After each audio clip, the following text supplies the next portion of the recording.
안녕하세요. 경매스쿨 현미경의 치호입니다. 부자가 되기 위해서 일단은 구독과 알림은 꼭 한번 눌러주는 센스를 발휘해 주십시오. 아울러 현미경 단체 톡방에서 유튜브 뒷이야기도 좀 들어보시고요. 시시때때로 올라오는 부동산 정보와 경매 정보도 왕창 얻어서 활용해 보시기 바랍니다. 오늘은 농지연금을 받기 위해서 일단 농지를 저렴하게 낙찰을 받은 것까지는 했다고 칩시다. 문제는 그 이후에 농사는 어떻게 지어야 하고 또 농업인이 어떻게 하면 될 수 있는가에 대해서 정말 많이 궁금해 하시더라고요. 제가 이런 것에 대한 이야기를 해보도록 하겠습니다. 농지연금용 농지는 어떻게 요건을 채우냐에 따라서 다르겠지만 일단은 농지를 농지답게 만들고 유지하는 것이 가장 큰 책무죠. 경매로 나온 농지는 대부분 그동안 관리하는 사람이 없어서 풀이 수북하게 쌓여져 있을 거예요. 이렇게 되면요, 일단 풀을 깔끔하게 제거하는 것이 첫 번째 일이 돼요. 땅을 갈아 엎어도 좋고요, 그냥 풀만 베어내도 좋아요. 철물점에서 낫을 하나 사서 풀을 베든지 아니면 사람의 힘으로 될 수 없을 것 같으면 장비를 부르세요. 인근 중장비 업체 포크레인을 불러서 땅을 고르고 트랙터를 빌려서 농지로 만드십시오. 어디서 장비를 구해야 하는지 모르겠다라고 하면 마을 이장님이나 아니면 농약상에 물어보십시오. 구하려고만 하면 저런 인력과 장비는 금방 구해집니다. 사람이 직접 하기에는 힘들 것 같고 그렇다고 포크레인을 부르기에도 조금 어중간하다면 예초기를 하나 구입하십시오. 예초기를 돌려서 풀을 깔끔하게 제거해 보세요. 요즘은 철물점에서 예초기를 빌려주기도 하거든요. 빌려서 하시든 사서 하시든 어떤 식으로든 일단 풀을 제거하려고 노력해 보십시오. 제가 생각하기에 농사를 잘 짓고 못 짓고의 문제가 아니라 일단은 풀과의 전쟁이라고 생각하시면 됩니다. 풀을 어떻게 관리하느냐에 따라서 작물을 심은 밭이 그냥 묵은 밭처럼 농사 안 짓는 것처럼 보이기도 하고 아무것도 심지 않은 땅이지만 멀쩡하게 보이고 또 뭔가 심으면 굉장히 잘 자랄 것 같은 그런 훌륭한 농지로 보이기도 합니다. 그것은 풀을 어떻게 관리하느냐에 따른 것이죠. 겨울철에 농지를 구입해서 농지 원부를 만들거나 아니면 농지 대장에 올리려고 하면 담당 공무원이 실사를 나와도 묵전으로 보이기 때문에 쉽게 승인 처리가 되지 않아요. 이럴 때는 비닐하우스를 만들거나 아니면 퇴비를 사서 쌓아두는 것만으로도 농사를 짓기 위한 밑작업으로 보이기 때문에 농지연부를 조금은 더 쉽게 만들 수가 있어요. 겨울철에 담당자가 실사를 나가면 농지에 작물이 없기 때문에 경작 여부를 알 수 없으니까 봄에 뭔가를 심어 놓고 그 후에 신청하라고 그렇게 이야기합니다. 그래서 이런 밑작업은 미리 해두고 신청하시는 것이 더 유용할 때가 많다는 거죠. 농지 원부를 만들고 농업 경영체까지 등록을 했어도 농지를 관리한다는 것은 사실상 굉장히 어려운 일이에요.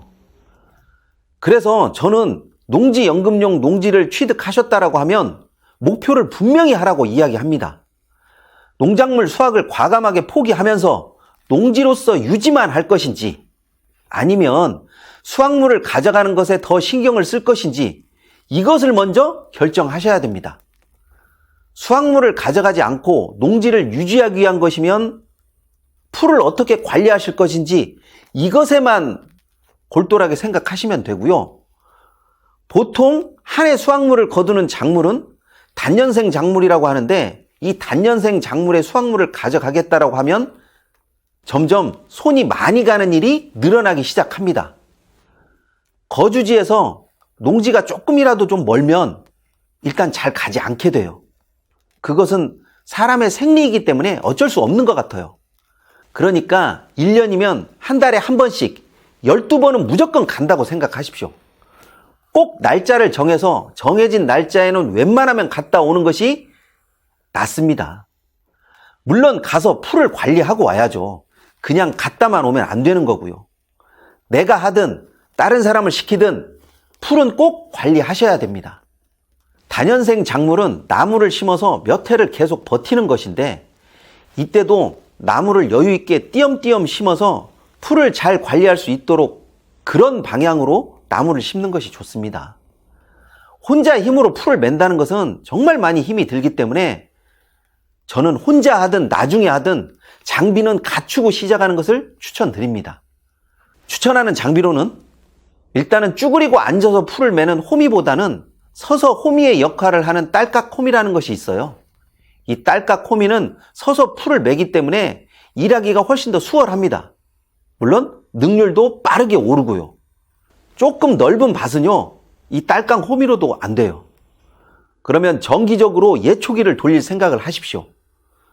정기적으로 하는 것이 어려우면 인근의 할머니, 할아버지들의 연락처를 미리 파악해서 일꾼을 사는 방법도 저는 나쁘게 생각하지 않습니다. 요즘에는 전화로 일꾼을 사서 일을 시키고요. 일꾼도 일이 끝나면 사진을 찍어서 토지주에게 전송합니다. 물론 품삯도 계좌로 보내고요. 일꾼은 때에 따라서 농약을 주기도 하고 풀을 매기도 하는데 시골 품삯을 우습게 보면 정말 낭패를 보게 되니까 웬만한 것은 처음에는 직접 해보시기 바랍니다. 요즘 시골 일당도 생각보다 굉장히 많이 비싸요. 또 일꾼을 구하기도 힘들 때가 있으니까 미리 농지 주변의 사람들과 친분을 좀 쌓아 두시기 바랍니다. 농산물의 수확량을 생각하면 생각할수록 일은 점점 많아져요. 예를 들어 단년생 작물인 고추를 심었다고 생각해 보겠습니다. 고추를 심고 키워서 또 약을 주고 여기에 씻어서 말리고 한 번 더 고춧가루까지 만든다고 생각을 하면 고추 생산에 들어가는 인건비나 노동력은 장난이 아닙니다. 고추 대여섯 포기를 심는다면 몰라도 조금만 면적을 늘리고 수확량에 욕심을 내면 할 일은 진짜 엄청나게 늘어나는 거죠. 그래서 수확량을 포기하고 농지 유지에 더 많은 노력을 쏟을 것인지 아니면 수확량을 얻기 위해 노동력과 비용을 더 들일 것인지 이것을 먼저 계산하십시오.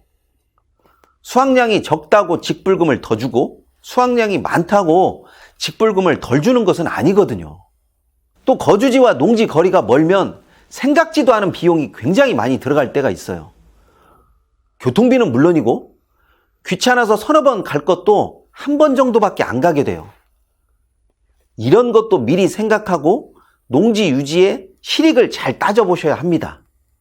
사실 농사일이 별것 아닌 것 같아도요, 때에 맞춰서 해야 할 일이 있기 때문에 그것을 간소화하려면 포기해야 할 것은 과감하게 포기하고 또 꼭 챙겨야 할 것은 꼭 챙겨야 하는, 또 그렇게 해야만 이익이 될 수가 있는 거죠.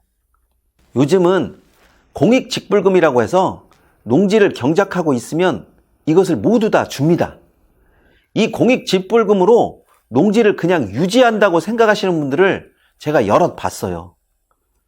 일단 농지를 유지하고 있으면 여러 가지 이득이 있는데 무엇보다도 농지연금의 필수 요건인 농업인의 인적 요소를 모두 다 채울 수가 있어요. 농업인의 인적 요소가 잘 모르겠다, 아니면 생각이 안 난다 하시면 제 영상을 찾아보시면 다 나와 있습니다. 무리하게 농지를 운영하고 수확량에 신경을 많이 쓰게 되면요, 솔직히 농사 초보자들은요 얼마 못 가서 그냥 정내미가 뚝뚝 떨어지고 맙니다. 그렇게 되면 농지에 풀이 수북하게 쌓여가고요, 지목이 농지인 것은 맞지만 누가 봐도 농지라고 볼 수 없을 정도로 황폐해지고 맙니다. 다음 영상에서는 농지를 운영하는 실질적인 방법 중에서 단년생 작물 중에서 관리하기가 비교적 쉬운 작물을 소개해 드리고요, 아울러 다년생 작물은 어떻게 심고 관리하는 것인지 제가 좀 소상히 이야기를 해 드릴게요. 이번 시간은 여기까지 하도록 하겠습니다.